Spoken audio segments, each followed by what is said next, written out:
In this video, I'm going to show you how to share a feed post to your Instagram story. This works for both iPhone and Android, and is pretty easy to do, so let's get started.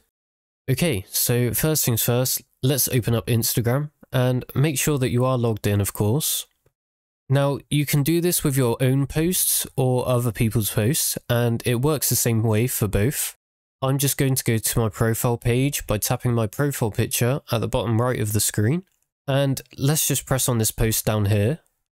Now, a good way to do this is to promote your recently uploaded pictures or videos to your story. Let's say this was a recent upload. To post this on my story, I would have to tap the share button just under the post, which is the paper aeroplane button. And from the list that pops up, you want to tap on Add Post to Story at the very top. As you can see, it will create a story for you and add your post in the middle. From here, you can grab, resize and turn the post. Now, if you want to change the color of the background, just tap on the pen at the very top, just to the left of the two A's.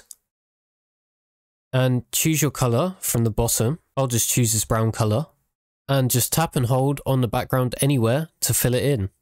At this point, you can further edit it however you like and then post it. That's how you share an Instagram post to your story. If this video helped you out, please like the video and consider subscribing for more tips, tricks and tutorials just like this one. And if you have any further questions, leave them down below in the comments and I'm sure I can help you out. Anyway, I'll see you next time. Bye bye.